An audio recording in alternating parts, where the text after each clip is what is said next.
ద్వాపరయుగము కలియుగము 4 యుగాలు కలియుగంలో ఉండేది. ఇది పోతే తిరిగి కృత్యుగమే వచ్చేది. జనవరి ఫిబ్రవరి అట్లా అట్లా.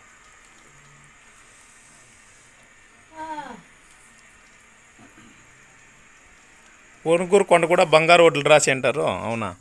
ఏమో కాలంలో ఓనుగూరు కొండ కాదు, ఓనుగూరు కొండ కాదురా, ఓనుగూరు పూర్తానే బంగారు వడ్లు పొందింది. దేవునికి ఇచ్చింది కదా ముడి ఆడ బాయి పక్కల. ఆ ముడిలో బంగారు 6 నెలలు పెట్టినంట ముడి, ఎండ్లే వెళ్ళలేదంట ముడి. ఆ కాలంలో కూర పట్లలో కూర బంగారు. ఇప్పుడు దానికి ఒక టైం అని ఉందంట బసా ఉందంట. ఆ టైం కొద్ది చెల్లిన వాళ్ళది ఏం రాలే, ఆ టైం తప్పు చెల్లిన వాళ్ళది గొల వెళ్ళిందంట. గొల వెళ్ళింది బంగారు కాదు, ఏం రాకుండా ఉండేది బంగారు. అనేక లోపలే ఉందంట. దాన్ని కొంత కోసి అగ్గి పెట్టి కాల్చి బంగారు వదిలేసుకోవాలి. కాల్చిన మెట్టుకు తెలిసింది వీళ్ళకి బంగారు ఉంది అని. ఆ టయానికి పంచాంగం చెప్పినట్ట. ఆ టయానికి చెల్లిన వాళ్ళది బంగారు వడ్లు కొనినట్ట.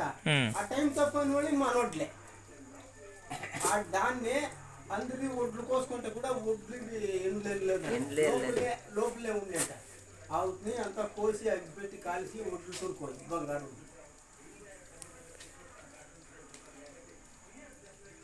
ఇప్పుడు ఏడో 3 తగాడో 6 5 ఒడ్లు 3 14 ఏడో అవుడా సిక్కినట్ట ఒడ్లు దీని మాదిరి బంగారు. 3 పోతావు ఎక్కడో చెప్తా ఉంది చిన్న ఒడ్లు గింజలు. అదే బంగారు వడ్లు పొంది ఒడ్లు గింజ మాదిరి, ఒడ్లు మాదిరి అంత.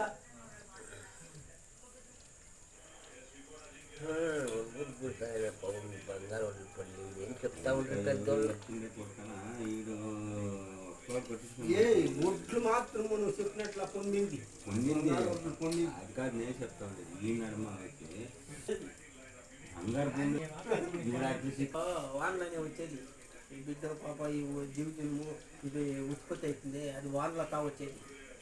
వాన అచ్చితోన వానలో పుడితే ఆ వానలతా వచ్చి ఎంత రాగులు కూకొని ఆ రాగులపై మీకు చేర్చేత ఆలుమొగనికి బిడ్డలు పాపలు అయ్యేది. సీమ దోమ అన్నిటికీ అంటే వాన పడుకోకపోతే ఏం ఉత్పత్తి అయ్యాలి.